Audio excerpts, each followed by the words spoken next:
একটু বাইরে ছিলাম, আমি মাত্র ঢুকলাম, যার জন্য লিঙ্ক দিতে সমস্যা একটু দেরি হয়েছে। ঠিক আছে, শুরু করে দিই। মঙ্গলাচরণ।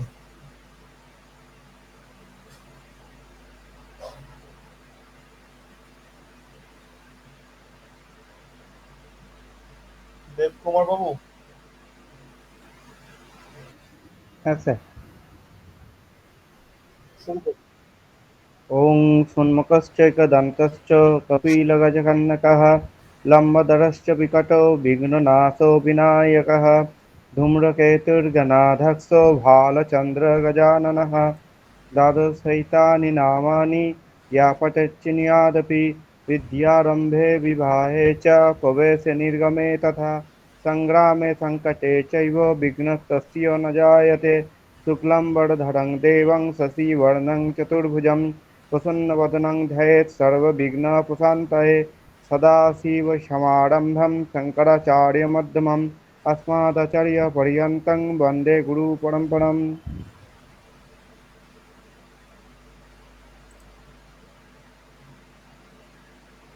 হুম। তো আমরা আমি যে গত সপ্তাহে একটা ডেট অফ বার্থ গ্রুপে দিয়েছিলাম, এই ছকটাই বেরিয়েছিল তো, মনোজিৎ বাবু?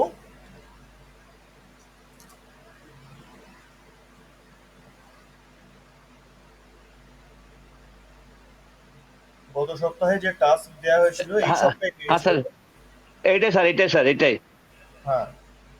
তো দেখুন, আমরা যেরকম পরপর একদম বিচার পদ্ধতি শিখেছি, সেখানে কি শিখেছি, যে সর্বপ্রথম আমরা লগ্ন এবং রাশি এগুলোকে দেখব। তো এখানে স্পষ্ট দেখতে পাচ্ছি লগ্ন মেষ এবং রাশি হচ্ছে তুলা। এটা পেয়ে গেলাম। আচ্ছা, এটা তো দেখা মাত্রই আমরা বুঝে গেলাম। তো সঙ্গে সঙ্গে লগ্নের যে চরিত্র এবং রাশির যে চরিত্র আমরা কিন্তু খুব সহজেই ব্যক্তির সঙ্গে বলতে পারবো, ব্যক্তির কাছে। তো মেষ লগ্ন এবং লগ্নে রাহু থাকার কারণে কি হবে, না আমরা জানি মেষ লগ্নের জাতক বা জাতিকা এরা অত্যন্ত সাহসী প্রকৃতি হয়ে থাকে। এদের মধ্যে সাহসটা ভরপুর থাকে। এরা যে কোনো কাজে সবার আগে উৎসাহ নিয়ে এগিয়ে আসে। এই প্রবৃত্তিগুলো এদের মধ্যে থাকে এবং এদের মধ্যে জেদ, যেহেতু অগ্নি প্রধান, এটা মেষ মানে অগ্নি, তো এদের মধ্যে জেদ আছে, রাগ আছে, ক্রোধ আছে, এগুলো এদের মধ্যে প্রচন্ড পরিমাণে আছে। এবং খুব সহজেই কিন্তু এরা রেগে যায়, আবার খুব সহজে শান্তও হয়ে যায়। তাহলে এই চরিত্র এর মধ্যে পুরোপুরি থাকছে। উপরন্তু লগ্নে রয়েছে রাহু। লগ্নে রাহু থাকার কারণে এ- এই যে রাগ জেদ ইত্যাদি জিনিসটা, এটা কিন্তু আরো অনেক গুণে বাড়িয়ে দেবে। কারণ আমাদের খনার বচনে একটি কথা আছে, লগ্নে যাহার কন্দ কাটা সঙ্গে তাহার শতেক বেটা। মানে লগ্নে যার রাহু থাকবে এর সাহস মানে দুর্ধর্ষ। একে সাহসের দিক থেকে কখনো রোখা সম্ভব নয়। প্রচন্ড পরিমাণে এদের সাহস থাকে এবং অনেক দুঃসাধ্য কাজ কিন্তু এরা সুসাধ্য করে তোলে। তো এই চরিত্রটা এর মধ্যে ভরপুর থাকবে। উপরন্তু পেলাম কি তুলা রাশি। তো তুলা রাশির যে চরিত্রগুলো কি দেখেছি আমরা, যে ব্যালেন্সিং, তুলা মানে পাল্লা, পাল্লা দুদিকে ব্যালেন্স করে। তো সেই ব্যালেন্সিং এর একটা ভাব এদের মধ্যে থাকবে ভালো রকম। আর কি থাকবে, তার সঙ্গে সঙ্গে তুলা রাশির মধ্যে আরেকটা পাওয়ার আছে, এরা কিন্তু একটু ডিটেকটিভ মাইন্ডের হয়। মানে যে কোনো জিনিস বাড়িতে হারিয়ে গেছে বা কোথাও আছে, কেউ খুঁজে পাচ্ছে না, সেই জিনিসটাকে এরা কিন্তু খুব সহজেই খুঁজে বের করে ফেলতে পারে। হয়তো জিনিসটা কখনো দেখেইনি, কখনো জানেই না কোথায় রাখা হয়, সেটাকেও এরা কিন্তু খুব সহজেই খুঁজে বের করে ফেলতে পারে। এরকম একটা ক্ষমতা এদের মধ্যে থাকে। স্বভাব, এদের স্বভাব এটা জন্মগত তুলা রাশির ক্ষেত্রে। ব্যাস এইটুকু আমরা পেয়ে গেলাম, ঠিক আছে। Confusion clear. এইবার লগ্ন থেকে পার্ট টু পার্ট একটা একটা করে বিচার করে করে যাবো। লগ্নে রাহু চরিত্র পেয়ে গেছি, লগ্নপতি মঙ্গল, লগ্নপতি মঙ্গল চতুর্থে গিয়ে নিচস্থ হয়েছে। তো চতুর্থে মঙ্গল গেছে মানে কিন্তু মাঙ্গলিক যোগ এসে গেল, কারণ আমরা জানি লগ্ন চতুর্থ, সপ্তম, অষ্টম এবং দ্বাদশ, এইখানে মঙ্গল থাকলেই মাঙ্গলিক দোষ আসে। তাহলে চতুর্থে মঙ্গল গেছে, এক তো মাঙ্গলিক, দ্বিতীয়ত মঙ্গল আবার নিচস্থ। সেদিক থেকে দেখতে গেলে স্বাস্থ্যের দিক থেকে কোথাও না কোথাও গিয়ে ব্যক্তি একটু অসুস্থ প্রবৃত্তির হবে, কারণ লগ্নপতি নিচস্থ হয়ে রয়েছে। এবং লগ্নে রাহু থাকলে স্বভাবতই একটু পেটের প্রবলেম দেয়, এটা রাহুর একটা নেচার। তো সেদিক থেকে দেখতে গেলে রাহু লগ্নে থাকা অবস্থায় খানিকটা পেটের প্রবলেম নিয়ে আসছে, এবং তার সঙ্গে সঙ্গে লগ্নপতি মঙ্গল নিচস্থ হওয়ার কারণে কিন্তু শরীরের যতটা ক্ষমতা থাকা দরকার ততটা দেবে না। দ্বিতীয় পতি শুক্র গেছে তৃতীয়। দ্বিতীয় পতি শুক্র যখনই তৃতীয় গেল, তৃতীয় ভাতৃস্থান, তৃতীয় আমাদের সাহসের স্থান। তৃতীয় থেকে আমরা আমাদের বাণী, বাণী অর্থাৎ স্পিকিং পাওয়ার, এইটাকে বিচার করে থাকি, এবং আমাদের হাতের লেখাও বিচার করি। তো তৃতীয় শুক্র আছে মানে আমাদের হাতের লেখা আবার শিল্পকলার দিকে একটা অদ্ভুত আকর্ষণ থাকছেই। তার সঙ্গে সঙ্গে দ্বিতীয় পতি যখন তৃতীয় গেছে, তার মানে আমরা বুঝে নিতে পারি এর যে ইনকাম হবে, ইনকামের জায়গাটা, সেই ইনকামের জায়গাটা কোথাও না কোথাও এর ভাই যে হবে তার সহায়তার দিক থেকে আসবে। চতুর্থ স্থানটাকে যদি দেখি, আমি খুব শর্টে বেরিয়ে যাচ্ছি খুব সহজে। চতুর্থ স্থানটাকে যদি দেখি, চতুর্থে বসে আছে মঙ্গল, বললাম মাঙ্গলিক। আচ্ছা, সঙ্গে বসে আছে বুধ, এবং চতুর্থ পতি গেছে সপ্তমে। চতুর্থ পতি সপ্তমে, আর সপ্তম পতি গেছে তৃতীয়, এটা পরে আসছি। চতুর্থ পতি সপ্তমে গেছে, চতুর্থ পতি যখন সপ্তমে গেল, জিনিসটা কিরকম হলো? চতুর্থ হচ্ছে মায়ের ঘর। আচ্ছা, চতুর্থ ঘর থেকে আমরা পরিবারকেও দেখি, চতুর্থ ঘর থেকে আমরা গাড়ি বাড়ি এই সমস্ত জিনিসকেও দেখি, আর সপ্তম ঘর থেকে আমরা দেখি বিজনেস, তাই তো? এইবার চতুর্থ পতি যখন সপ্তমে গেল, তাহলে কিসের বিজনেস হবে, বা ব্যক্তির বিজনেস, কি ধরনের বিজনেস করা উচিত, এটা কিন্তু খুব সহজে পেয়ে গেলাম। যখন চতুর্থ পতি গেছে তখনই কিন্তু তার বিজনেসটা চলে আসবে মাটি রিলেটেড, মানে যেগুলো রিয়েল এস্টেট বিজনেস হয়, বাড়ি গাড়ি প্রমোটিং ইত্যাদি, এই সমস্ত বিজনেসের সঙ্গে কিন্তু ব্যক্তি জড়িত থাকবে, কারণ চতুর্থ পতি গেছে সপ্তমে। আবার সপ্তম পতি নিজে শুক্র, তো সপ্তম পতি শুক্র হওয়ার কারণে শুক্র তো সেই দিকেই একটু ইন্ডিকেট করে না, যেগুলো ব্র্যান্ডেড হবে, সূক্ষ্ম জিনিস হবে, এবং সাজানো গোছানোর জিনিস, এইগুলো তো শুক্র বেশি ইন্ডিকেট করে। তো সেই জন্য রিয়েল এস্টেট বিজনেস, গাড়ি বাড়ির বিজনেস, এইগুলো কিন্তু শুক্রেরই বিজনেস এক প্রকার। তো সেই জন্য শুক্রের বিজনেসেই ব্যক্তি যাবে, অটোমেটিক ওদিকে ওর টান থাকবে একটি। পঞ্চম স্থানকে যদি দেখি, পঞ্চমে কিন্তু রবি। আপনি বাসুদেব বাবু লিখেছেন পঞ্চমে রবি ভালো, না, এইখানে একটু গন্ডগোল হয়েছে। পঞ্চমে রবি কিন্তু ভালো ফল দেয় না। পঞ্চমে রবি, ঠিক আছে, অসুবিধা কিছু নেই। পঞ্চমে রবি একটু খারাপ ফল দিয়ে থাকে। যেরকম আমি প্রথমে বলেছিলাম যে রবি আর মঙ্গল যেখানেই গিয়ে বসবে সেই জায়গাটাকে জ্বালিয়ে দেবে। তো যখনই পঞ্চম স্থানে গিয়ে বসলো, তখনই কিন্তু পঞ্চম ঘরটাকে রবি জ্বালাবে সর্বপ্রথম। এবার পঞ্চম ঘরটা আমাদের কিসের ঘর? বুদ্ধির ঘর, আমাদের জ্ঞানের ঘর, সন্তানের ঘর। তাহলে এই পঞ্চম যে ত্রিকোণ স্থান বলি আমরা পঞ্চমটাকে, এই জায়গাটাকেই কিন্তু রবি জ্বালিয়ে দিল, এবং রবি বসে আছে সক্ষেত্রে, নিজেরই ঘরে, নিজের ক্ষমতায় বসে আছে কিন্তু। তো সেই জন্য পঞ্চম স্থানের ক্ষতি করবে। আবার অন্য সূত্রে যদি দেখি, পঞ্চম পতি পঞ্চমে রয়েছে, তো পঞ্চম পতি পঞ্চমে থাকার জন্য কিন্তু শুভযোগ হলেও, যেহেতু রবি, সেই জন্য শুভ ফল দিতে পারবে না। তো এক্ষেত্রে এটাই আমার ভুল পঞ্চম, হয়েছে, এইটাই আমার ভুল। আমি আমি বললাম যে স্যার, মানে নিজের ঘরে আছে তো ওই জন্য ভাবলাম, ভালো মনে করলাম। হ্যাঁ বুঝতে পেরেছি আপনার, আমি স্বক্ষেত্রে, স্বক্ষেত্র আছে বলে। হ্যাঁ। কিন্তু রবি আর মঙ্গলের ক্ষেত্রে একটু ব্যতিক্রম হয়, শুধু ওদের ক্ষেত্রে না, প্রত্যেকটা গ্রহের ক্ষেত্রেই কোথাও না কোথাও গিয়ে একটু ব্যতিক্রম হয়ে থাকে। যেরকম রবি যে ঘরে থাকে সে ঘরটা জ্বালায়, তো রবি পঞ্চমে আসে, পঞ্চম ঘরটাকে জ্বালালো। কিন্তু শাস্ত্রে বলেছে পঞ্চম পতি যদি পঞ্চমে থাকে অত্যন্ত শুভ ফল দেয়, কিন্তু রবি দিতে পারবে না, কারণ রবি তো নিজস্ব তেজকে সে খণ্ডিত করতে পারবে না।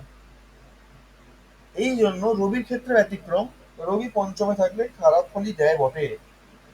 তবে হ্যাঁ, বিদ্যার দিকে একটু বিকাশ ঘটায়, বুদ্ধির দিকে বিকাশ ঘটায়, কিন্তু সন্তানের দিক থেকে সন্তানের স্বাস্থ্যের অনেকটা ক্ষতি করে দেয়, এবং প্রেম জীবনকে অনেকটা নষ্ট করে দেয় পঞ্চমস্থ রবি। এবার আসি ষষ্ঠে।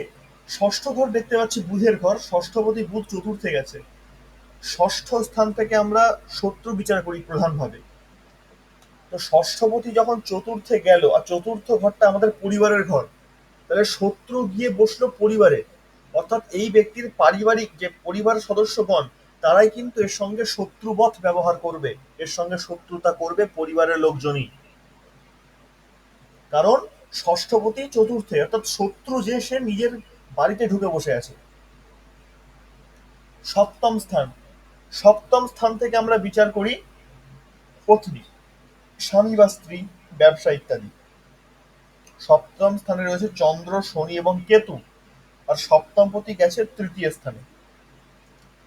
তো আমি এটা বলেছিলাম যে যে ঘরে যে গ্রহ বসে থাকবে তার ফলটাই সর্বাধিক হবে। তো এখানে শনি, চন্দ্র এবং কেতু বসে আছে, তো এদের ফলটাই সর্বাপেক্ষা বেশি হবে। তো এর ফলটা কি হবে? শনি আর চন্দ্র যেখানেই বসুক না কেন, মানসিক ভাবে কিন্তু ক্ষতিগ্রস্ত করে ব্যক্তিকে। যেখানেই থাকুক না কেন, শনি চন্দ্র যখনই যোগ হয়, সেই যোগকে বলা হয় বিষ যোগ। শনি আর চন্দ্র এক ঘরে থাকলেই একটা যোগ তৈরি হয়, তার নাম বিষ যোগ। এই বিষ যোগের কারণে ব্যক্তির মধ্যে মানসিক উদ্বেগ আসে, মানে যেটাকে আমরা ডিপ্রেশন বলি, সেই রকম একটা জায়গা তৈরি হয়। তার সঙ্গে সঙ্গে ব্যক্তির মধ্যে অদ্ভুত ভাবেই কিন্তু ভয়ের সঞ্চার হতে থাকে, যে কোনো জিনিস নিয়ে, যে কোনো চিন্তা ভাবনা নিয়ে, যে কোনো পশু পাখি বা সাপ টাপ কুকুর টুকুর এই সমস্ত নিয়ে একটা ভয়ের উদ্বেগ হয়, একটা আতঙ্ক কাজ করে। সারা জীবনই বলা যায় ওই বিষয়ের প্রতি এদের একটা ভয় থাকে। আর এরা না একটু ভীতু প্রকৃতির হয়, যাদের বিষযোগ থাকে এরা একটু ভীতু প্রকৃতির হয়। আর ছোটখাটো বিষয় নিয়ে এতটা পরিমাণে মানসিক চিন্তা করে ফেলে যে এরা চিন্তায় চিন্তায় সারা জীবন শেষ করে ফেলে। এদের সব থেকে বড় রোগ যদি কিছু হয় সেটা হচ্ছে চিন্তা করা। চিন্তা করে করে এরা সারা জীবনে শেষ হয়ে যায়। এই হলো সপ্তমস্ত শনি এবং চন্দ্রের ফল। তার সঙ্গে রয়েছে কেতু এবং রাহুর রয়েছে পূর্ণ দৃষ্টি। এক্ষেত্রে দেখা যাচ্ছে যে পত্নী স্থানটা কিরকম হবে, তাহলে পত্নী স্থানটা হবে, শনি আবার উচ্চস্থ আছে এখানে, এটা একটা পজিটিভ পয়েন্ট। তো পত্নীর স্থানটা এখানে খুবই ভালো, কারণ শুক্র যে সপ্তম পতি সেও কিন্তু খুব একটা খারাপ অবস্থায় নেই। আর সপ্তমে শনিও উচ্চস্থ হয়ে রয়েছে, চন্দ্র খুব একটা পীড়িত বলা যাচ্ছে না, তার সঙ্গে কেতু এবং রাহু দৃষ্টি খানিকটা ডিস্টার্ব করবে।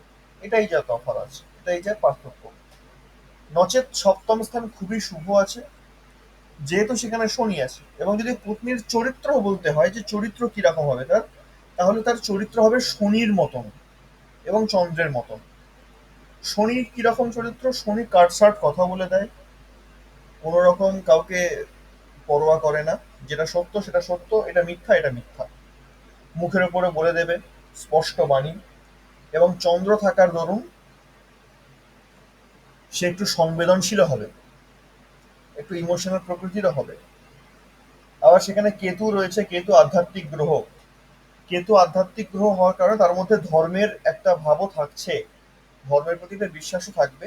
এবং তার সঙ্গে সঙ্গে শনি এবং চন্দ্রের যেহেতু যোগ, তাই এদিক থেকে দেখা যায় মানসিক ভাবে সেও একটুখানি ডিপ্রেস থাকবে।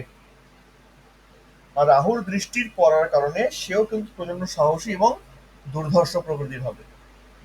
এগুলো পত্নীর চরিত্র। অষ্টম ভাব, অষ্টম ভাব থেকে আমরা কি দেখবো? অষ্টম ভাব থেকে আমরা ব্যক্তির মৃত্যুকে দেখব, ব্যক্তির বাধাকে দেখব, ব্যক্তির প্রতিবন্ধকতাকে দেখব। যদি সে কোথাও আচমকা কোনো লাভ পেতে পারে, লটারি ইত্যাদি, সেটাকে আমরা অষ্টম ভাব থেকে দেখব। এবং উচ্চ বিদ্যা, হায়ার এডুকেশন, সেটাকে অষ্টম ভাব থেকে দেখব। মানে ডিগ্রি ডিগ্রি কোর্স হয়, এইচএস এর পর আমরা ডিগ্রি কোর্সে বেরিয়ে যাই, তো ডিগ্রি কোর্স মানে অষ্টম ভাব। তো অষ্টমপতি মঙ্গল, অষ্টমপতি মঙ্গল কিন্তু নিচস্থ হয়েছে চতুর্থে গিয়ে। তো চতুর্থে গিয়ে নিচস্থ হোক, কিন্তু সেখানে বুধ বসে আছে এবং বৃহস্পতির পূর্ণ দৃষ্টি মঙ্গলের উপর আছে। এই জন্য এডুকেশনের একটা ভালো যোগ আছে, ডিগ্রি কোর্সের একটা উচ্চ বিদ্যার যোগ আছে, কিন্তু খুব একটা র্যাঙ্ক করতে পারবে না, খুব ভালো হবে না, গড়িয়ে গড়িয়ে উচ্চ বিদ্যাটা হয়ে যাবে। এবং যদি হ্যাঁ, মৃত্যু অষ্টম ভাব থেকে দেখবো। মৃত্যু বলতে আমরা এখান থেকে সর্বপ্রথম তত্ত্বকে দেখবো যে কোন তত্ত্বের মধ্যে জিনিসটা পড়ছে। জলতত্ত্ব, অষ্টম ভাব জলতত্ত্ব, অষ্টমপতি যে ভাবে গিয়ে নিচস্থ হয়েছে সেই ভাবটাও দেখতে পাচ্ছি জলতত্ত্ব, অর্থাৎ এই ব্যক্তির জল থেকে ভীষণ বড় একটি ফাঁড়া রয়েছে। যখন যখন মঙ্গল দশায় আসবে বা অন্তর্দশায় আসবে, ঠিক তখন তখন এই ব্যক্তির জল সংক্রান্ত বিপদ ঘটবে, কারণ জল থেকে এর প্রবলতর বিপদ রয়েছে।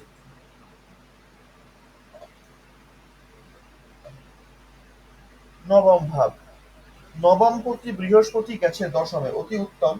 নবমপতি যখন দশমে যায় খুব ভালো ফল দেয়, কিন্তু এক্ষেত্রে দেখা যাচ্ছে নবমপতি দশমে গেলেও বৃহস্পতি নিচস্থ হয়ে গেছে এবং তার সঙ্গে বক্রিয় রয়েছে। তো নবমপতি দশমে শুভ ফল দিলেও বৃহস্পতি নিচস্থ এবং বক্রি থাকার দরুন কোনো শুভ ফল ব্যক্তিকে দিতে পারবে না, না তো শুভ ফল দেবে না তো অশুভ ফল দেবে। তো কর্মের জায়গাটা ব্যক্তির কোথাও না কোথাও গিয়ে একটু অসুবিধাকর। কিন্তু একটা পজিটিভ পয়েন্ট যেটা দেখা যাচ্ছে এই ছবি, আমরা নবমপতি দশমে গেছে তার অবস্থানকে দেখে বললাম কর্মের জায়গাটা খারাপ, কিন্তু এদিকে দেখা যাচ্ছে দশমপতি শনি সে স্বয়ং রয়েছে সপ্তমে গিয়ে উচ্চস্থ। তাহলে কি বলবো, ব্যক্তির ব্যবসা হবে না চাকরি হবে? অনেকের প্রশ্ন হয় যে ছেলে কি করবে, ব্যবসা করবে না চাকরি করবে? এইখান থেকে আমরা পাবো দশম এবং সপ্তমকে একটুখানি তুলনা করতে হবে, এদের মধ্যে একটু পার্থক্য করতে হবে। দেখুন, দশমপতি সপ্তমে গেছে, তাহলে দশমপতি যখন সপ্তমে গেল, কর্মপতি গেল ব্যবসার জায়গায়। কর্মপতি ব্যবসার জায়গায় গেল যখন, তখন তো ব্যক্তিকে চাকরি করতে দেবে না, ওকে ব্যবসাই করাবে। এবং দশমে রয়েছে বৃহস্পতি, বৃহস্পতি দশমে থেকে সেই কাজকে প্রতিষ্ঠা দেবে, সেই কাজের মান সম্মানকে বৃদ্ধি করবে, কিন্তু ততটা পরিমাণে বৃহস্পতি সেটা করতে পারবে না, কারণ সে নিচস্থ অবস্থায় রয়েছে, বক্রী অবস্থায় রয়েছে। এবং যখনই কর্মপতি শনি হয়ে যায় বা কর্মের সঙ্গে কোথাও না কোথাও গিয়ে শনির একটা যোগসূত্র তৈরি হয়, তখন কিন্তু ব্যক্তির কর্মপ্রাপ্তি অনেকটা বিলম্ব হয়ে যায়, অনেকটা দেরি হয়ে যায়। আসলে সেই ব্যক্তি কি কর্ম করবে, কোন পথে হাঁটবে, এটা বুঝতে বুঝতেই তার অনেকটা সময় অতিবাহিত হয়ে যায়, সে বুঝতেই পারে না। কিন্তু তবুও এক্ষেত্রে ব্যক্তির কর্মযোগটা শুভ। তারপর চলে যাব আমরা দশম ভাব দেখলাম, একাদশ ভাব। একাদশ ভাবের ক্ষেত্রে দেখতে পাচ্ছি একাদশ তৃতীয় শনি সপ্তমে গিয়ে উচ্চস্থ হয়েছে, অর্থাৎ ব্যবসা থেকেই ব্যক্তির ইনকাম আসবে। এখানেও এটা স্পষ্ট হলো, কারণ একাদশ পতি চতুর্থে গেছে, সপ্তমে গেছে। দ্বাদশপতি বৃহস্পতি স্বয়ং নিজে, দ্বাদশপতি বসে আছে দশমে। দ্বাদশপতি দশমে বসে থাকার কারণ হচ্ছে, দ্বাদশ স্থান থেকে আমরা ভ্রমণ বুঝি, তাই না? আর সেই ভ্রমণের যে পতি, সে ভ্রমণের যে স্বামী, সে বসে আছে দশম স্থানে, অর্থাৎ কর্মসূত্রে ব্যক্তির প্রচন্ড ভ্রমণ হবে। এই কর্মসূত্রে প্রচুর জায়গায় ভ্রমণ করবে, কারণ দ্বাদশপতি গেছে দশমে। তো এটা হচ্ছে আলটিমেট একটা সংক্ষিপ্ত বিচার।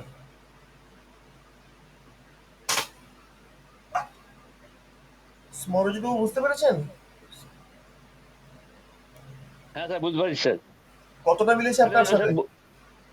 স্যার, হ্যাঁ, স্যার, মোটামুটি কিছু ভুল হয়েছে স্যার, দেখলাম। সামান্য কিছু, বেশি না, অল্প। হ্যাঁ, হ্যাঁ। আর ওই বকরিটা একবার বলে দিন স্যার, কখন বকরি হয় এটা বলে দিন একটু। দেখুন, বকরি ওটা আপনি পঞ্জিকাতে পেয়ে যাবেন, গ্রহটা কখন বকরি হচ্ছে কখন মার্গী হচ্ছে। বকরি মানেটা খুব সহজ, এমন কিছুই ব্যাপার না। বকরির ক্ষেত্রে আমরা বুঝি যে গ্রহরা পিছন দিকে ঘোরে, আসলে ব্যাপারটা তা হয় না। দেখুন,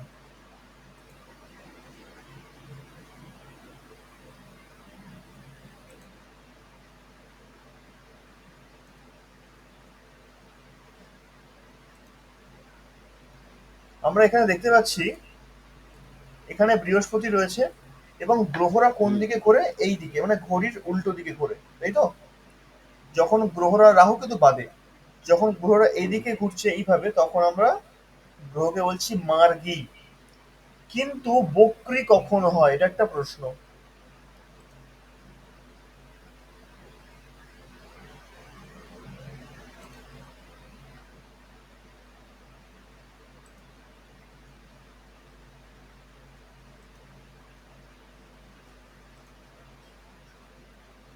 এইদিকে যখন গ্রহটা ঘুরছে তখন হচ্ছে সে মার্গী, আর গ্রহটা যখন এইখানে একদম দাঁড়িয়ে গেল আর যাচ্ছে না, অর্থাৎ এই যে বৃহস্পতি এই মকরে আছে, এখানে থাকবে 1 থেকে 30 ডিগ্রি পর্যন্ত। কিন্তু দেখা যাচ্ছে এবার বৃহস্পতির সময়কাল একটা করে 1 বছর। তো বৃহস্পতি এই মকরে 1 বছর থাকবে, 1 বছরের মধ্যে বৃহস্পতিকে 30 ডিগ্রিটা কভার করতে হবে। কিন্তু এই বৃহস্পতি এই জায়গাটাতে এখন কি হলো না, হয়তো দেখা যাচ্ছিল প্রত্যেক দিন বৃহস্পতি 0.00, আমি ধরলাম 1, এই এই রকম ডিগ্রি অনুযায়ী সে এগোচ্ছিল। কিন্তু কয়েকদিন যাবৎ সেইটাকেও সে বন্ধ করে দিয়েছে। অর্থাৎ কিছুটা সময় 1 মাস বা 2 মাসের জন্য বৃহস্পতি নিজের গতিকে থামিয়ে দিয়েছে, সে আর এগোচ্ছে না, ওইখানে দাঁড়িয়ে গেছে। তখন সেই বৃহস্পতিকে বা সেই গ্রহটিকে আমরা বলছি বক্রী, মানে সে আর নিজের জায়গা থেকে নড়ছে না, বাকি গ্রহরা এগিয়ে যাচ্ছে, সে নড়ছে না, সে কিন্তু পিছনে পড়ে যাচ্ছে বাকিদের থেকে। এই জন্য তাকে আমরা বলছি বক্রী। আর বক্রী গ্রহের ফলাফল কিন্তু আলাদা হয়। যেরকম গ্রহরা যখন তার নিজের পথে চলতে থাকে তখন সে শুভ ফল দেয়, মানে শুভ গ্রহ শুভ ফল দেয়। আর শুভ গ্রহ যখন বক্রী হয় তখন সে অশুভ ফল দেয়। আর অশুভ গ্রহ যখন বক্রী হয় তখন সে শুভ ফল দেয়। বক্রী মানে হচ্ছে ঠিক আছে। বিপরীত। বক্রী মানে বিপরীত। কেমন বোঝা গেছে? হ্যাঁ, ঠিক সে ঠিক। হ্যাঁ,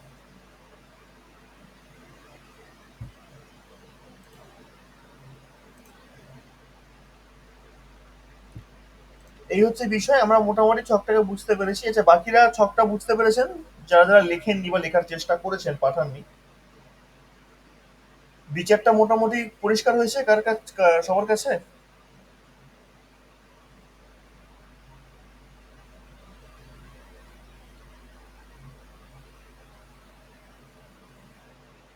দেব কুমার বাবু, হ্যাঁ স্যার। বিচারটা বুঝতে পেরেছেন? হ্যাঁ বাস, বিচার বুঝতে পারলেই হলো। আচ্ছা, আজকেও আমি কিছু নোটস আপনাদের দেবো, কিছু লেখাবো জিনিস। খাতা পেন নিয়ে বসে স্যার, পড়ুন। বকরিটা এইখান থেকে দেখা যাবে না কিছু? কোনটা? এই বকরি যেটা এই আপনার দশা বা ওখান থেকে কিছু দেখা যাবে না? না, বকৃত আপনি দেখুন বৃহস্পতির এখানেই দেখতে পাবেন, এই যে বৃহস্পতি লেখা আছে এখানে একটা স্টার চিহ্ন দেওয়া আছে। দেখুন হ্যাঁ রাহুর পাশে একটা স্টার চিহ্ন দেওয়া আছে। হ্যাঁ। যখনই এরকম স্টার চিহ্ন কোনো গ্রহের পাশে থাকবে তখনই এখানে দেখুন যে স্টার চিহ্ন দিয়ে অধঃপতন লেখা আছে। এই হ্যাঁ। অধঃপতন মানে হলো বকৃ। আচ্ছা, এই কেতুর পাশেও রয়েছে একটা। রাহু কেতু তো সবসময়ই বকৃ থাকে, যেহেতু উল্টো দিকে হ্যাঁ। ঘোরে, ওদেরটা আলাদা জিনিস। রাহু কেতু কখনো মার্গী হয় না, ওরা বকৃ থাকে। আমরা বকৃ গ্রহ রবি থেকে শুরু করে শনি পর্যন্ত যে 7টি গ্রহ আছে এদের মধ্যে ধরবো। ঠিক আছে।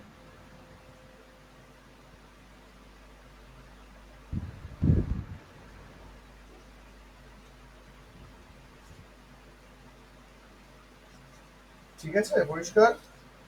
হ্যাঁ স্যার। ব্যাস, এইবার আমরা এবার একটুখানি ভিতর দিকে ঢুকবো। যেরকম কোন পতি কোথায় থাকলে কি ফল দেয়, অর্থাৎ লগ্নপতি থেকে শুরু করব। লগ্নপতি 1 থেকে 12-র মধ্যে কোন ঘরে থাকলে কি ফল দেবে, দ্বিতীয় পতি 1 থেকে 12 ঘরের মধ্যে থাকলে কি ফল দেবে, তৃতীয় পতি 1 থেকে 12-র মধ্যে থাকলে কি ফল দেবে, ইত্যাদি নিয়ে একটু আর ছোট্ট করে আলোচনা করব। ঠিক আছে?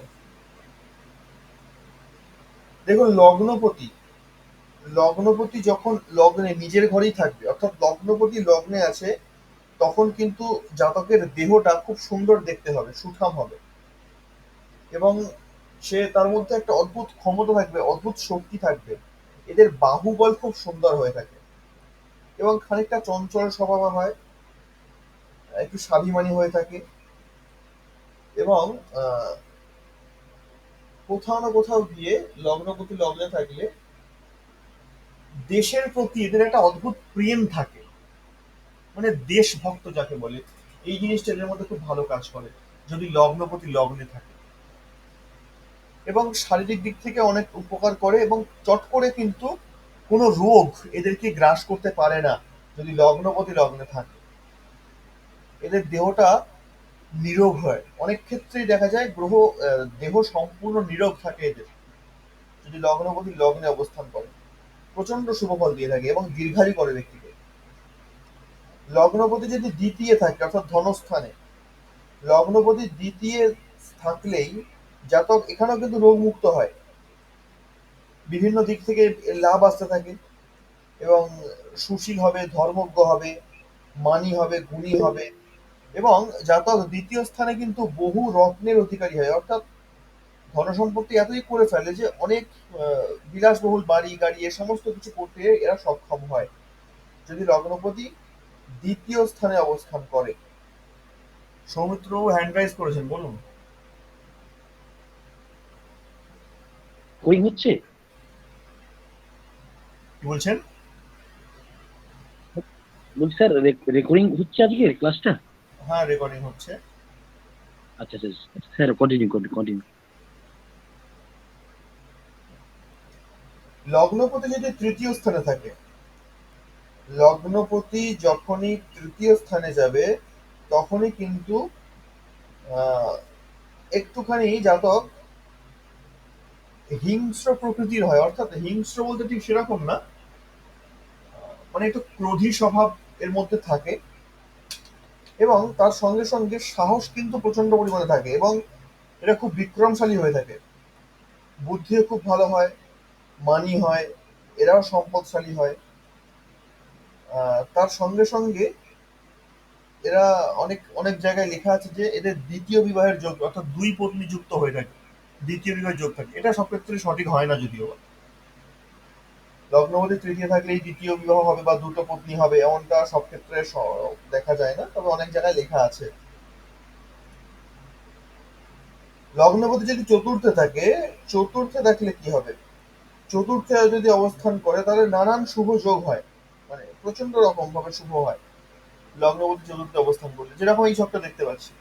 কিন্তু দুর্ভাগ্যবশত নিচস্থ হয়ে গেছে, যার জন্য শুভ ফলটা দিতে পারবে না। লগ্নপতি যখনই পঞ্চমে থাকবে, লগ্নপতি পঞ্চমে থাকলে কিন্তু জাতককে মানি করে তুলবে, পুত্র সুখ দেবে। তার সঙ্গে সঙ্গে জাতকের যে মিত্র হবে বা এর যে সহকারী হবে তারা মধ্যম শ্রেণীযুক্ত, অর্থাৎ সমাজে যারা মধ্যবিত্ত বলা হয় যাদেরকে, তারাই কিন্তু এর প্রকৃত মিত্র হবে। এবং একটুখানি ক্রোধ এদের মধ্যে থাকতে পারে এবং এরা কিন্তু রাজার কাছ থেকে, মানে সরকার আমাদের বর্তমানে যারা আছে সেখান থেকে অনেকটাই লাভবান হয়ে থাকে। লগ্নপতি যদি ষষ্ঠে থাকে, লগ্নপতি যদি ষষ্ঠে অবস্থান করে তাহলে তৃতীয় স্থানের ফল দেবে, অর্থাৎ তৃতীয় স্থানে যে ফলটা আমরা দেখলাম, জাতক হবে একটুখানি আহ, সাহস প্রকৃতির, হিংস্র প্রকৃতির। সেখান থেকে সুমতি হবে, বুদ্ধি ভালো থাকবে, সুমতি থাকছে, সবই মোটামুটি থাকছে। এই সমস্ত ফলটাই কিন্তু যদি ষষ্ঠে থাকে তবুও হবে। যদি সপ্তমে থাকে, লগ্নপতি সপ্তম স্থানে অবস্থান করলে কি হবে না, একদিকে বলা হয় যদি সপ্তম স্থানে অবস্থান করে তাহলে জাতকের পত্নী জীবিত থাকে না, এটা কয়েক জায়গায় লেখা আছে। লগ্নপতি যদি সপ্তমে অবস্থান করে জাতকের পত্নী জীবিত থাকে না। আর এই ধরনের জাতকের জীবনে বিতৃষ্ণা আসে, অর্থাৎ আর বাঁচতে ইচ্ছে করছে না, ভালো লাগছে না, একটা বিতৃষ্ণা চলে আসে জীবনের প্রতি। এবং এরা ঘুরতে ভালোবাসে, প্রবাসী হয় এবং তার সঙ্গে সঙ্গে রাজযোগেরও প্রভাব এদের মধ্যে খানিকটা দেখা যায়। রাজযোগে অত্যন্ত শুভ যোগ কিন্তু। তো লগ্নপতিকে সপ্তম স্থানে অনেক শাস্ত্রে একটু খারাপ মনে করা হয়েছে, অনেক শাস্ত্রে ভালো মনে করা হয়েছে। তো আমরা যেটা দেখেছি প্র্যাকটিক্যালি, লগ্নপতি কিন্তু সপ্তম স্থানে গিয়ে খুব একটা খারাপ হয় না, বরঞ্চ ভালো ফলই দিয়ে থাকে। ব্যবসার দিক থেকেও অনেকটা উন্নতি করায় লগ্নপতি সপ্তমে গিয়ে।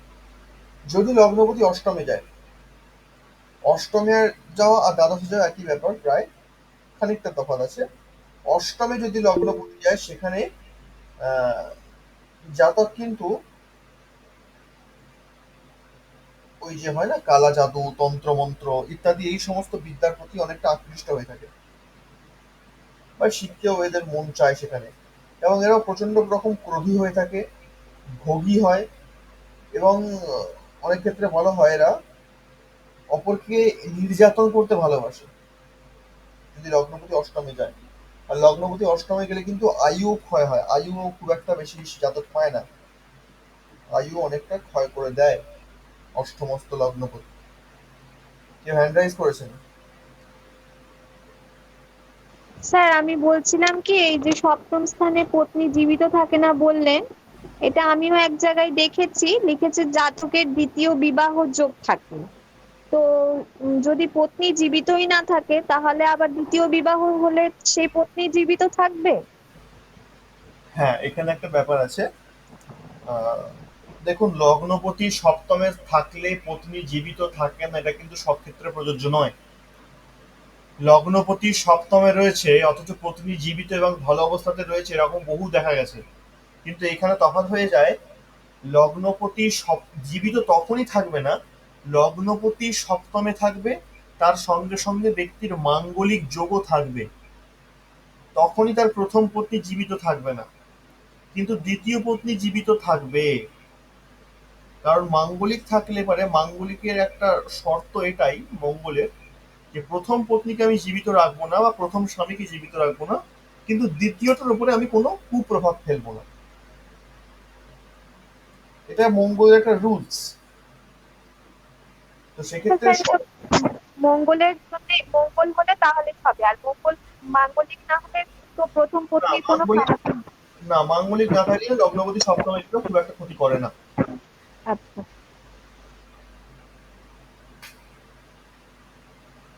আচ্ছা, অষ্টম পরে নিয়েছি।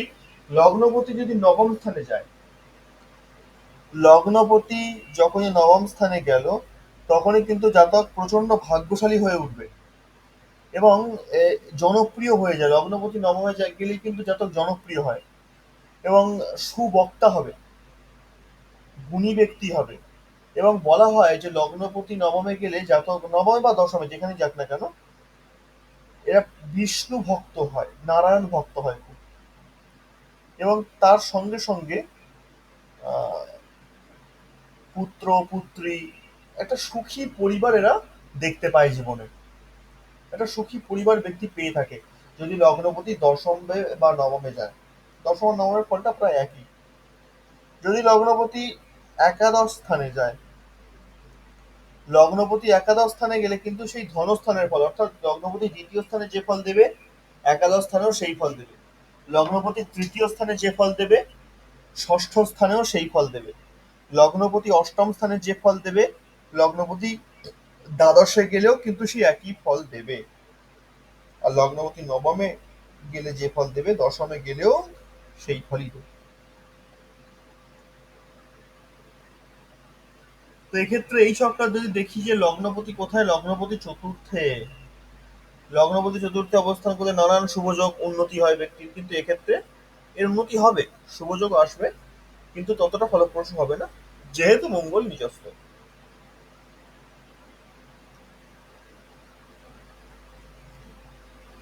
আচ্ছা, কারা কারা বই সংগ্রহ করেছেন একটু বলুন তো আমাকে।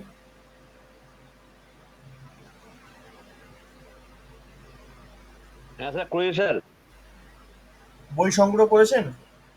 হ্যাঁ স্যার, ওই অশোক কুমার বন্দ্যোপাধ্যায়, ওদের তো অনেক বেশি লেখা আছে স্যার। অনেক বেশি লেখা আছে? হ্যাঁ, কিরকম? আপনার এই যে আপনার ছোট ছোট নোটগুলো লিখেছেন এই লেখা কাজে লাগবে। কোনটা বুঝতে পারছি না। আপনি যে নোটগুলো লিখাচ্ছেন না স্যার, এইটা এই নোটগুলো কাজে লাগাচ্ছে। আপনি আপনার নোট দেখে আমি দেখেছি সব। আচ্ছা আচ্ছা আচ্ছা। এই যে বাহ। ছোট ছোট করে পড়তে ভালো লাগে, আর অশোক কুমার বন্দ্যোপাধ্যায় অনেক বড় বড় লেখা আছে। হ্যাঁ, ওনার বইয়ে একটু লেখা বেশি থাকে বটে। ঠিক আছে, অসুবিধা নেই। হরেন্দ্রনাথ বাবু হ্যান্ড রাইজ করেছেন, বলুন। মানে আমি বলছি আমি বইটা জোগাড় করেছি, বই আছে। আমি এটাই বলতে চাই না, আপনি যখন শুরু করবেন আমার একটা কথা বলার ইচ্ছে ছিল। এই যে বলুন। টপিকটা আপনি পড়াচ্ছেন কোন আছে, যদি এই বইটাতে একটুখানি বলে দিন তাহলে আমরা, আমি খুঁজছি যদিও বইটা হাতেই রেখে না, ওই ইয়েটা আপনার শুনছি আর ওই এটা সূচিপত্রটা দেখছি। লগ্নে দেখুন ওখানে, স্বরবর্গের গণনা। হ্যাঁ দেখুন ওখানে লেখা থাকবে লগ্নের স্থিতিফল, ধনেশের স্থিতিফল। লগ্নের স্বরবর্গের গণনা। না না, ওটা আলাদা, স্বরবর্গ এটা। ওটা আলাদা। হ্যাঁ, আহ, এটা তো আপনার কাছে এই বইটা নেই স্যার? আমি তো এই বইটা, এই দেখো বাচ্চাটা কি রয়েছে। এতক্ষণ ছিল না এখানে, দাঁড়ান একটু। হ্যাঁ, আমি বলছিলাম যে এই বইটা আপনার কাছে নেই। নাম বলবো বইটার? এই যে যেটা স্মরজিৎ বাবু বলি, আমি স্মরজিৎ বাবু আমরা এটাই বইটা রেখেছি। মনে হচ্ছে তো ওটা আমার কাছে নেই। ওহো, তাহলে গেল। কারণ কি বুঝতে পারছি না অতটা বিষয়টা। যাই হোক, আরো সবাইকে জিজ্ঞেস করুন। দ্বাদশ ভাবের কারকতা একটা আছে, তারপরে লেখা আছে। আমার স্যার এইখানে আছে বাবু, আপনার হ্যাঁ ফোর বলুন। সেভেন্টি বোধহয়, 470 ভাব। আচ্ছা, 470, ঠিক আছে, ওখানে হ্যাঁ চলে গেলে পাচ্ছি। ওই যে পঞ্চবিংশতি অধ্যায় লগ্ন বা তনুভাব বিচার আছে। আচ্ছা আচ্ছা আচ্ছা, লগ্ন বা তনুভাব লগ্ন বিচার, বা আচ্ছা। তনুভাব বিচার। এখানে পাবো। আচ্ছা, আমি একটু আগে, আরো আগে দেখছি। কিন্তু হুম, কিন্তু অনেক বড়, অনেক বড়, মানে প্রচুর। অনেক বড়। এই যে স্যার যে হ্যাঁ, গুছিয়ে গুছিয়ে বলেন ছোটটা, এটা বইটা এই শেষ। ধরিয়ে দিলে তাহলে হ্যাঁ, পড়লাম। হুম। তো এই আর আপনি সারের তো, লেখাটা, আপনি লিখেন, সারের লেখাটা পড়লেই ভালো লাগবে, এত বড় আর পড়া। আপনি লিখেন তো খুব তাড়াতাড়ি, আমি লিখতেও পারি না অত তাড়াতাড়ি। লগ্ন, লগ্ন গ্রহ, ঠিক আছে স্যার, লগ্ন গ্রহ, তাহলে ঠিক আপনি আছে আর পড়ছি। এইভাবে নোট দেবেন, আপনার লেখাটাই ভালো লাগছে। না না, কিন্তু বইতে পড়তে হবে, এত কে লিখবে বসে বসে রোজ দিন? বইতে পড়তে হবে। আচ্ছা, খুঁজে পেয়েছেন তাহলে? হ্যাঁ, এটাই পড়ছি, আচ্ছা, ঠিক আছে, এটা দেখে পড়ছি। হ্যাঁ, তো আমরা এটা জেনে গেলাম যে লগ্নপতি যেখানে যে কোন কোন কোন কোন ঘরে অবস্থান করলে কি কি ফল আসে। আচ্ছা, অংশমান কিছু বলবে?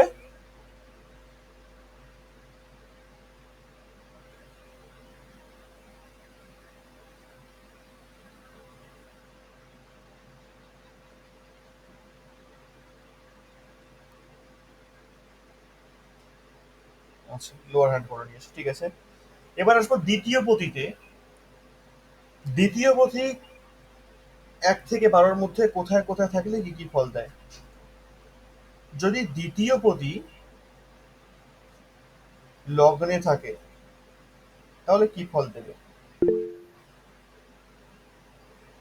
অংশমান কিছু বলতে চাইছো, বলো। স্যার লগ্নপতি দ্বাদশে থাকলে কি হয় বললেন? দ্বাদশে 12 নম্বর ঘরে। লগ্নপতি দ্বাদশে থাকলে অষ্টমে যে ফলটা দিচ্ছে একই ফল দ্বাদশে দেবে। লগ্নপতি অষ্টমে থাকলে কি ফল দিচ্ছে? অষ্টমে থাকলে লগ্নপতি আহ, জাতককে কালা জাদু, ম্যাজিক এইসব দিকে একটু বেশি করে প্রেরিত করবে। জাতককে প্রচন্ড পরিমাণে ক্রোধী করে তুলবে, তাকে ভোগী করে তুলবে, এবং অপরকে নির্যাতন করার একটা প্রেরণা যোগাবে। এবং এটাও বলা হয় লগ্নপতি যখন অষ্টমে যায় তখন কিন্তু পূর্বপুরুষের কোনো ধন সম্পত্তি যেটা সে গোপন করে রেখে গেছে বা বহুদিন ধরে পড়ে আছে, কোনো খোঁজ খবর নেই, সেই রকম হঠাৎ করেই গুপ্তধন পাওয়ার মতন আচমকা কোনো সম্পত্তি সে পেতে পারে। এটা সম্ভাব্য, এটা কিন্তু নিশ্চিত না, সম্ভাব্য যোগ, যদি লগ্নপতি অষ্টমে বা দ্বাদশে যায় তো। এবং লগ্নপতি দ্বাদশে গেলেও আর অষ্টমে গেলেও আয়ু ক্ষয় করায় ব্যক্তির। তার সঙ্গে সঙ্গে অষ্টমে ভ্রমণ করে না, তবে দ্বাদশে গেলে একটু ভ্রমণ করায়, ভালো রকম ভ্রমণ করায়, বাইরে বাইরে ঘোরায় ভালো লগ্নপতি যদি দ্বাদশে যায়, এবং খরচাও করায় সেই রকম। ঠিক আছে স্যার, বুঝতে পেরেছি স্যার, ঠিক আছে। হ্যাঁ, ঠিক আছে স্যার। দেখুন যদি এবার দ্বিতীয় পতি লগ্নে থাকে কি ফল দেবে? দ্বিতীয় পতি লগ্নে থাকলে আহ, কোথাও না কোথাও গিয়ে জাতক আত্মীয় স্বজনের একটু অপ্রিয় হয়ে ওঠে। টাকা পয়সা থাকে, ধনশালী হয়, আবার একটু নিষ্ঠুর প্রকৃতিও হয় বটে। আবার অনেক জায়গায় লেখা আছে জাতক যদি দ্বিতীয় পতি লগ্নে থাকে সেক্ষেত্রে আহ, পাপ কর্মে নিজের অজান্তেই বা জ্ঞানত অবস্থায় লিপ্ত হয়ে পড়ে। আর এই একই ফল কিন্তু যদি লগ্নপতি ধনপতি লগ্নে থাকে এবং ধনপতি যদি পঞ্চমে থাকে, একই ফলটা কিন্তু ঘটবে। কি পাবো আমরা? যদি ধনপতি যদি লগ্নে অথবা পঞ্চমে দুটোর মধ্যে যে কোনো একটা করে থাকে, তাহলে আমরা পাবো যে জাতক কোথাও না কোথাও গিয়ে আত্মীয় স্বজনদের একটু অপ্রিয় হয়ে উঠবে। কারণ তার মুখের যে ভাষা, সে যেভাবে তার ব্যবহার করবে বা যেভাবে নিজেকে প্রদর্শন করবে, সেটাই যেন অনেক সময় গ্রহণযোগ্য হয়ে উঠবে না। এই কারণের জন্য সে আত্মীয় স্বজনের কাছে মাঝে মধ্যে অপ্রিয় হয়ে উঠতে পারে। টাকা পয়সা অর্থের দিক থেকে কোনো চিন্তা নেই, সেটা প্রচুর পরিমাণেই থাকবে, যেহেতু দ্বিতীয় পতি বলে কথা। কোথাও না কোথাও ব্যক্তি ভিতর থেকে, হৃদয় থেকে একটু কঠোর হৃদয়ের হয়, নিষ্ঠুর প্রকৃতির হয়, এবং অনেক সময় অর্থের জন্যই, অর্থ আরো পাওয়ার লোভে সে পাপ কর্মে লিপ্ত হয়ে পড়ে। আবার দ্বিতীয় পতি যখন পঞ্চমে যায়, পঞ্চমের আর একটা এক্সট্রা গুণ হচ্ছে জাতককে অলস করে দেয়, কুঁড়ে করে দেয়। এটা দ্বিতীয় পতি যদি পঞ্চমে যায় সেক্ষেত্রে, লগ্নের ক্ষেত্রে এটা প্রযোজ্য নয়। কেমন? এইটা হচ্ছে তফাৎ, লগ্নের মধ্যে আর পঞ্চমের মধ্যে তফাৎ। যদি দ্বিতীয় পতি দ্বিতীয় স্থানেই থাকে, অর্থাৎ দ্বিতীয় পতি দ্বিতীয় ঘরেই, নিজের ঘরেই রয়েছে, তাহলে জাতক তো এক ধনবান হচ্ছেই, তার সঙ্গে সঙ্গে গর্বিত, অর্থাৎ এই নিজেকে নিজে নিয়েই গর্ব করবে।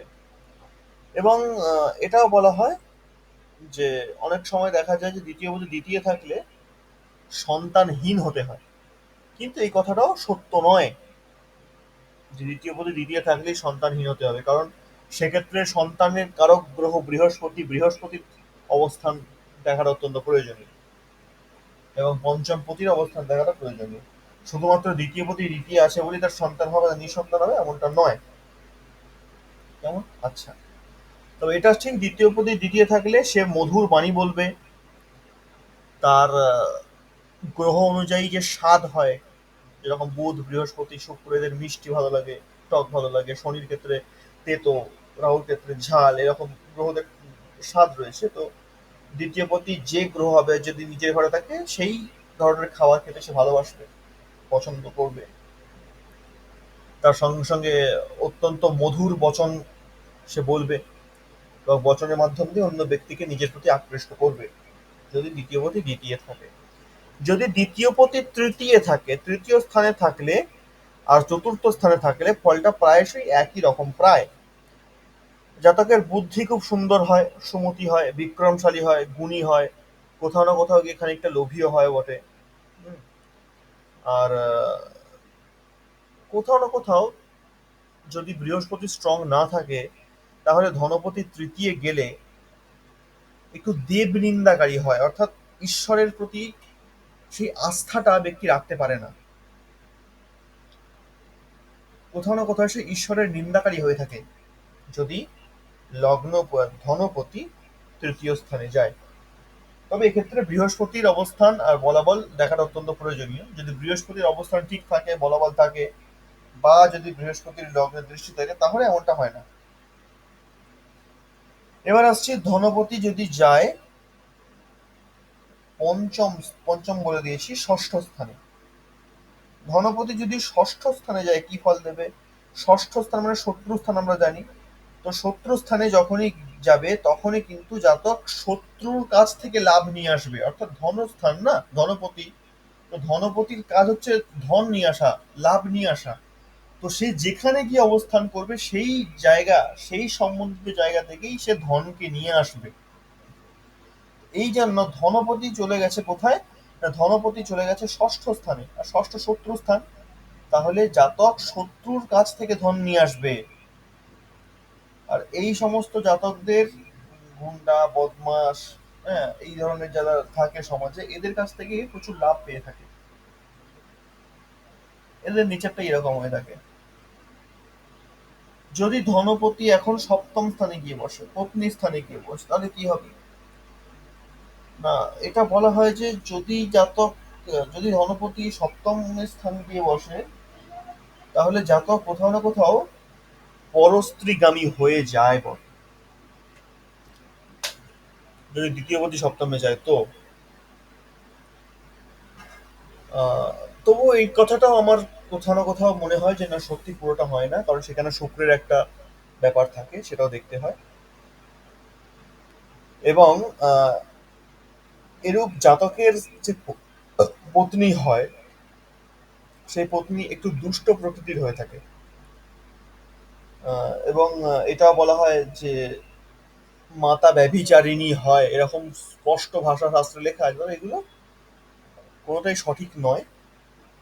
আমরা পড়লে ওই জিনিসগুলো পড়লে অনেক সময় বিভ্রান্ত হতে পারি। এগুলো চট করে আমরা বইতে লেখা আছে বলে ধরে নেব না, কেমন? কারণ এগুলোর ওপরে কিন্তু গ্রহদের দৃষ্টি এবং গ্রহদের বলাবল বিচার্য,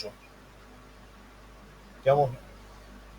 তো সেক্ষেত্রে যদি ধনপতি যদি সপ্তম স্থানে যায়, যেটা আমার ব্যক্তিগত জীবনে আমি দেখেছি বেশিরভাগ ক্ষেত্রে, দ্বিতীয় পতি যখন সপ্তম স্থানে যায়, অর্থাৎ ধনপতি গেল ব্যবসার জায়গায়, সেই ব্যক্তি ব্যবসা থেকে নিজের জীবিকা নির্বাহ করে।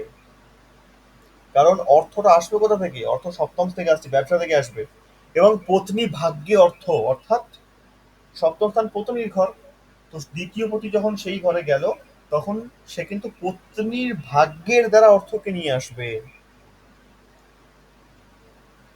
কারণ এরকম এই যে কথাগুলো আমরা বইতে দেখতে পাই মাঝে মধ্যে, যে ধনপতি যদি সপ্তমে থাকে এরকম ভাবে পত্নী দুষ্টা প্রকৃতি হবে, হ্যান ত্যান, এরকম লেখা থাকে।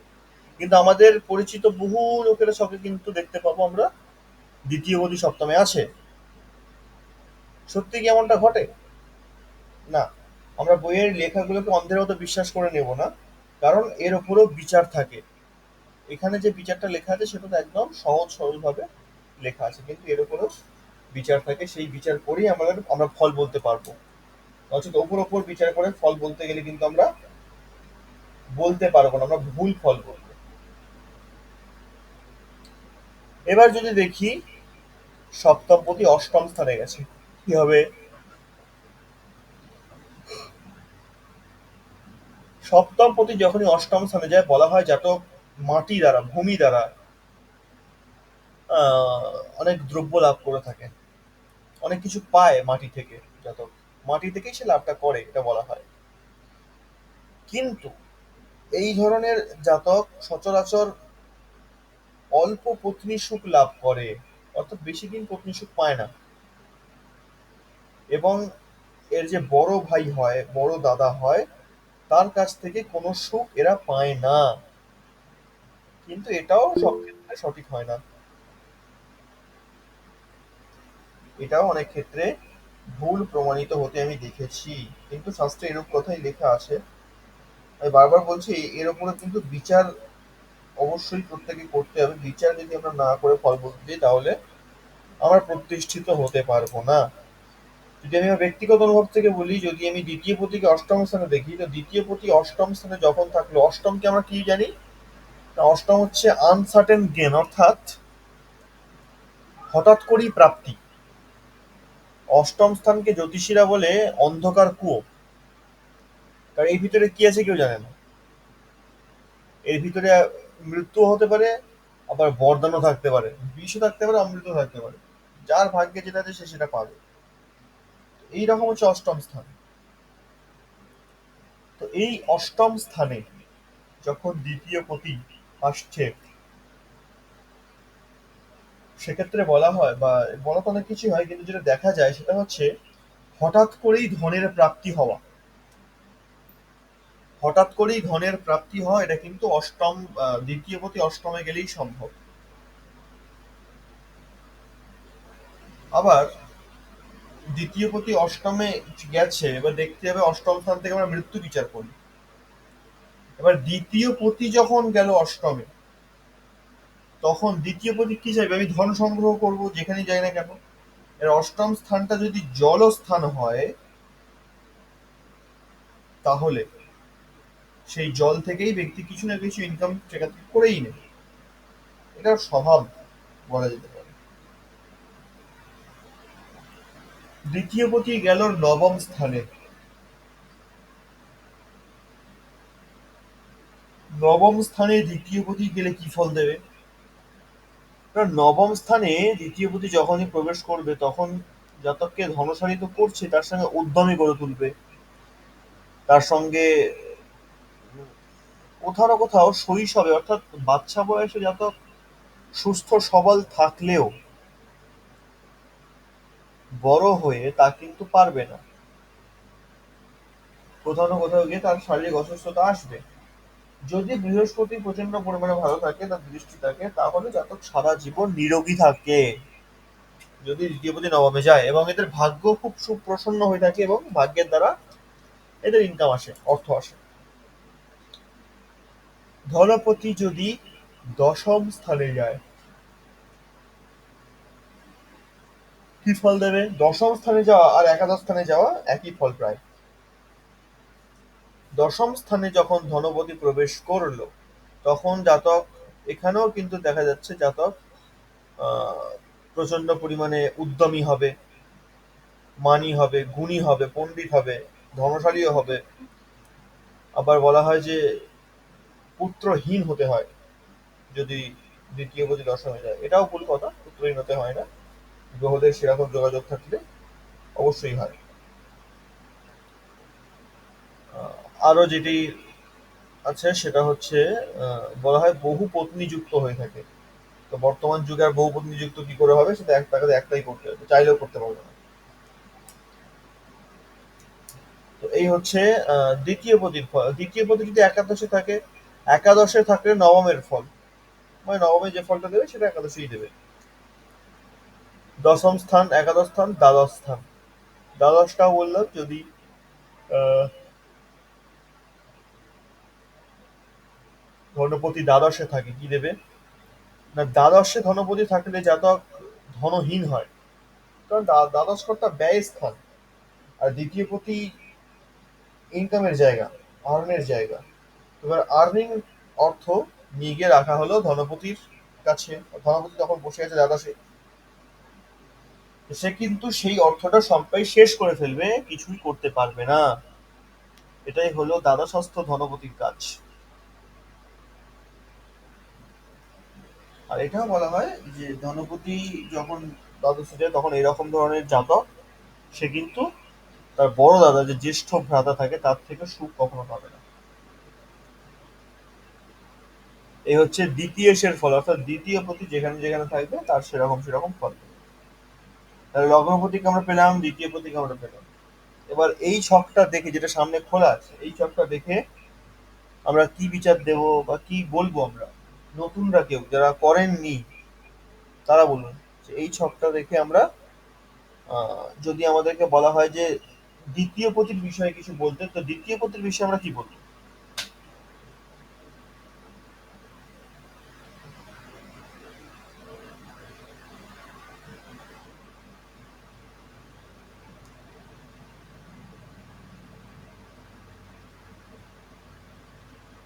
বলুন।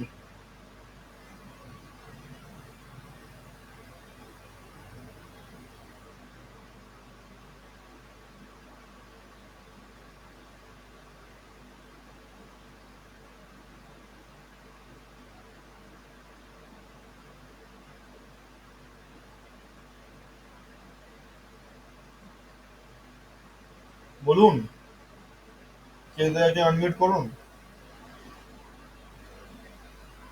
স্যার এখানে দ্বিতীয় যে শুক্র, শুক্র তো এখানে তো কোনো গ্রহই নাই এদের। গ্রহে নাই মানে? দ্বিতীয় পতি তো শুক্র, আপনার দ্বিতীয় পতি এখানে শুক্র তো। হ্যাঁ, শুক্র তো আমার 3 নম্বর ঘরে আছে। কি হবে তাহলে? স্যার জাতক উদ্ভিদ। হ্যাঁ,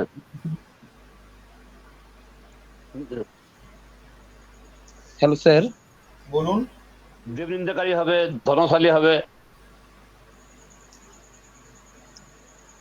দ্বিতীয় তৃতীয় থাকে, তাহলে জাতক দেবনিন্দাকারী, ধনশালী হবে। আর সাহস? আর উদ্যোগী সাহসী হবে, হবে, উদ্যোগ হবে, মানি হবে। কলহল প্রিয় হবে স্যার। আর চঞ্চলও হবে চঞ্চল কেন হবে?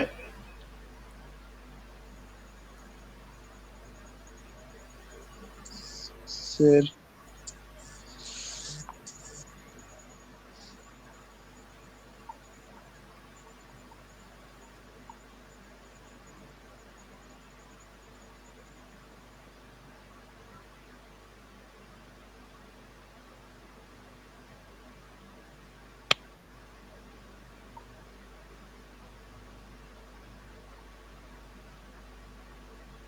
না স্যার চঞ্চলই হবে না, ব্যক্তমুক্ত, এটা ব্যক্তম রাশি।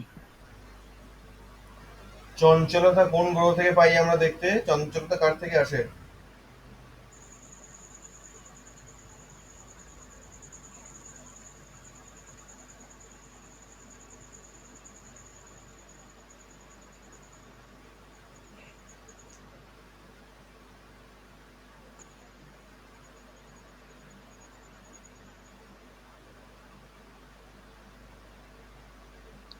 মনে পড়ছে না স্যার। যখনই চঞ্চলতার কথা আসে তখন চন্দ্রের কথা সর্বপ্রথম আসবে, কারণ মন তো না, মনের গ্রহকে। হ্যাঁ মনে করো চন্দ্র। হ্যাঁ, চন্দ্র চন্দ্র। যদি খারাপ থাকে তাহলে তো মানসিক অবস্থা খারাপ হবেই, চঞ্চলতা আসবেই, তাই না? আর হুম। এক্ষেত্রে তো দেখা যাচ্ছে চন্দ্র শনির সঙ্গে আছে, তার মানে তো চন্দ্র এখানে পীড়িত অবস্থায় রয়েছে। হ্যাঁ। ওইটা ওইটা স্যার বললাম, উদ্যোগী, সাহসী, আর ধনশালী, আর দেব নিন্দাকারী। স্যার চোর হতে পারে, চোর। হুম, চোর। যদি দ্বিতীয়, হ্যাঁ, চৌর্যবিদ্যা।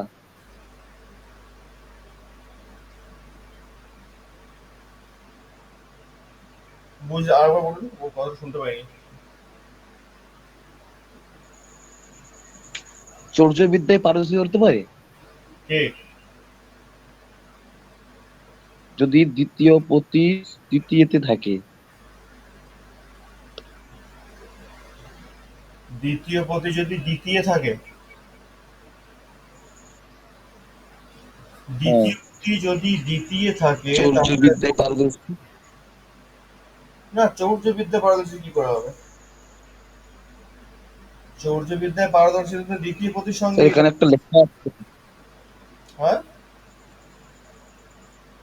কি বলছেন? স্যার একটা লেখা দেখলাম একটা, যে যদি দ্বিতীয় পতি যদি তৃতীয় স্থানে থাকে, জাতক চৌর্যবিদ্যায় পারদর্শী হয়, সেই জন্য জিজ্ঞেস করলাম আপনাকে এটা ঠিক কিনা।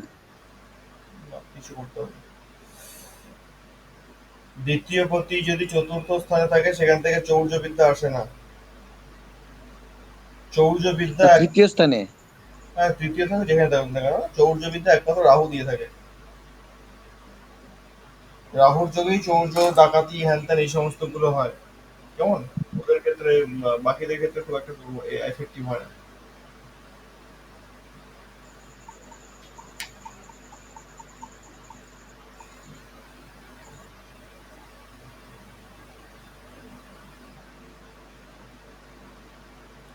যাকে এই লগ্নপতি এবং দ্বিতীয় পতির অবস্থানটা বোঝা গেছে সবার? হ্যাঁ স্যার, বুঝতে পেরেছি স্যার। পুরোটা ক্লিয়ার তো? স্যার, যেটা বললাম স্যার ঠিক আছে স্যার। দ্বিতীয় যেটা যেটা বললাম, ধনশালী। আহ, হ্যাঁ, একদম ঠিক আছে। ঠিক।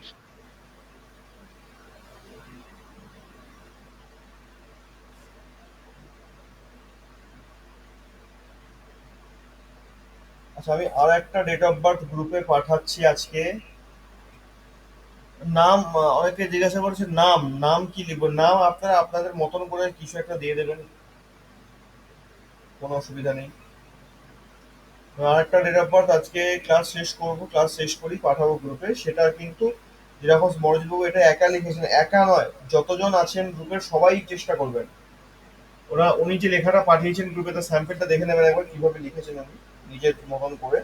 তা আপনারাও কিন্তু প্রত্যেকে নিজের মতন করে লিখতে পারেন, কোনো অসুবিধা নেই।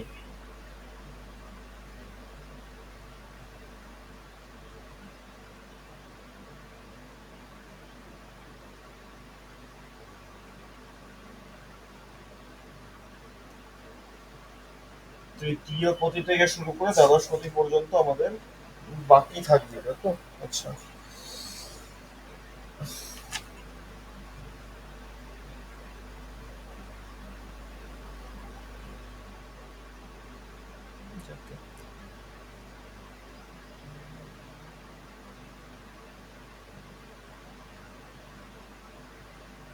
আচ্ছা, দেবকুমার বাবু,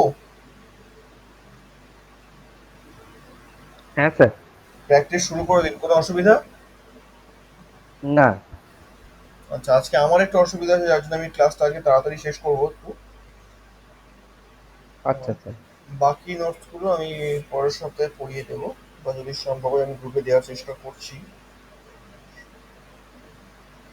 আচ্ছা, আরেকটা কথা স্যার, আপনি স্যার ওই বলেছেন যে নক্ষত্র যে ওই যে সিম্বলগুলো পাঠাবেন স্যার, পাঠাবেন না স্যার? কোনটা? ওই নক্ষত্রের ওই যে স্যার সিম্বলগুলো। ইয়েটা, নক্ষত্র সিম্বল নক্ষত্র আগের দিন জিজ্ঞাসা নক্ষত্রের করছিলাম না। সিম্বলটা আমি ইচ্ছা করেই পাঠাইনি, কারণ ওটার জন্য আমি একটা স্পেশাল ক্লাস রেখেছি। ওটা ওই নক্ষত্রটা নিয়ে আমার 2 দিন টাইম লাগবে ক্লাসটা করতে। আচ্ছা আচ্ছা। ওটা একটু বাড়িয়েছি, যার জন্য আমি ইচ্ছা করেই পাঠাইনি। ওটা রেডি হচ্ছে আমার। ঠিক আছে।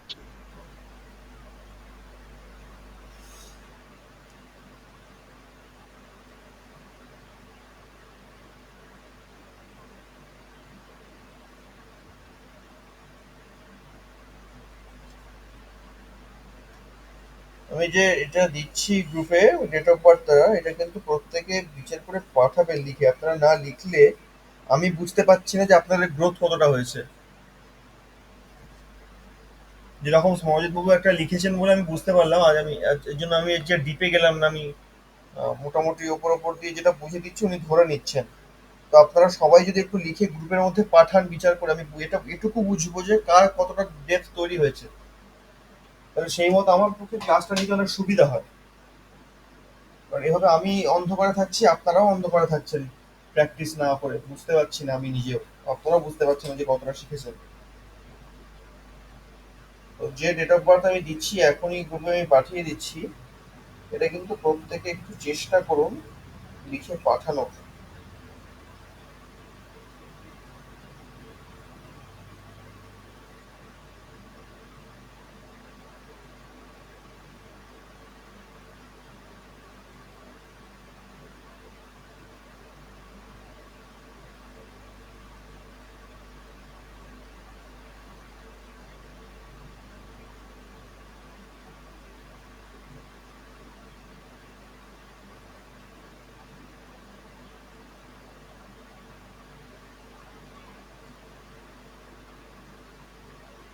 দেখুন, গ্রুপে একটা চলে গেছে ডেট অফ বার্থ।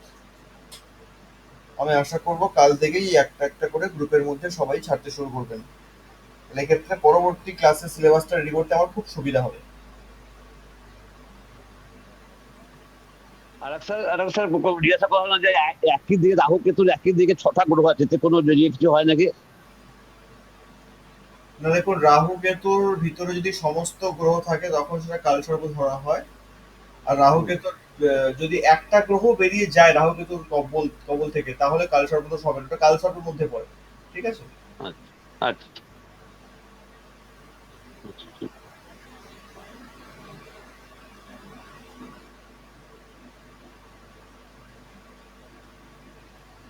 ঠিক আছে, আজকে আমরা ক্লাসটা শেষ করি। আমার নিজস্ব ব্যক্তিগত কিছু কাজ রয়েছে, যার জন্য আমি বাধ্য হচ্ছি আজকে একটু তাড়াতাড়ি শেষ করার। বিলম্বে আজকে ক্লাসটি শুরু হয়েছে, যার জন্য আমি অত্যন্ত লজ্জিত এবং ক্ষমা প্রার্থী। কারণ আমি আজকে একটু বাইরে ছিলাম, যার জন্য আমি ঠিক সময়ে লিঙ্ক দিতে পারিনি আজকে।